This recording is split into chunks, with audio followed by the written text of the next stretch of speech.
So we'll turn to the next question here. Speaking of crime has been a horrendous problem in this country. Crime in major cities is striking fear in the hearts of Americans. Just last night, looters took over the streets of Philadelphia. Governor Christie recently proposed in the last debate using U.S. attorneys to prosecute crimes that local law enforcement won't. But they are overwhelmed as well, and they could not handle all of the lawlessness, the carjackings, the armed robberies. They're all skyrocketing. Progressive prosecutors were elected by their constituents, and now they can't be fired by the president. So what would you do to end the revolving door of criminality? Okay, Chris Christie's a fucking criminal. Okay, let's start. Let's begin right there. Everyone knows what he did with Bridgegate. Okay, he has no authority to talk about crime. Okay, every one of those people on the stage is a criminal. Okay, Vivek Ramaswamy is a criminal. He should be prosecuted for what he did with that company of his, Oxavant, where they went and took $5 million, bought a failed drug, put it back on Wall Street, massaged the data with his mother's help. Okay, and then flipped the company. He took away $50 million.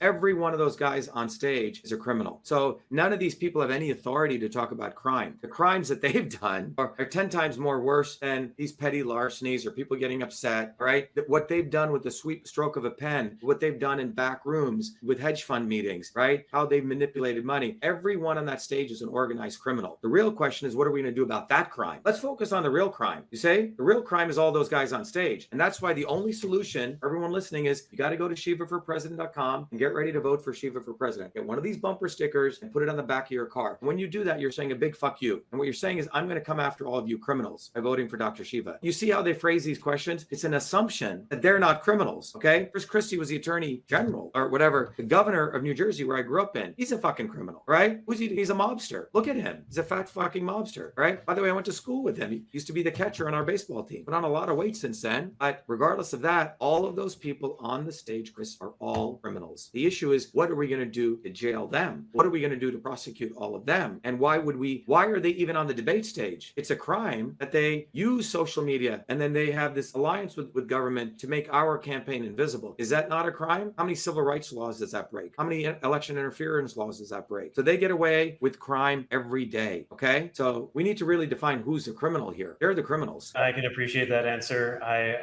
Pointing the finger at the right direction. And I think this goes back to your earlier point that income inequality is ultimately the reason why these things are happening, that these people, they don't have access to good infrastructure. They have poor schooling, poor public schools, lack of education. And so by actually going after the real criminals, we solve the actual problem. So Chris, remember, I use this term lumpen proletariat, which are the people who basically, they have arms, they have weapons, they have drugs, etc. over on one extreme. And over here are the bourgeois, okay, who just move capital around, who never really do a lot, like Elon Musk, but they get appropriated to very high levels. On this other extreme, both of these people are criminals. The people in the middle who actually get up every day and work, who are being disarmed, whose Second Amendment rights are being taken away. People over here have weapons, because the Bernie Sanders has armed guards protecting him. Elon Musk has armed guards protecting him. And on the other extreme, the thugs have weapons, right? So both extremes, the lumpen proletariat and the bougie people, are going to squeeze the middle people who are actually working for a living. So we have to redefine criminal behaviors occurring to working people. So over here, the lumpen proletariat go do some crazy shit, and the bourgeois point to them. Oh my God, this is crime. We need to disarm people. They don't care about disarming the lumpen proletariat. They want to disarm the working people, because they're the people who should be exercising their Second Amendment rights against the destructive nature of government and the bougies and the lumpen proletariat. So that's what they want to disarm. So when they talk about crime, they don't want to disarm criminals. They want to disarm the working people, so we don't go after the criminals.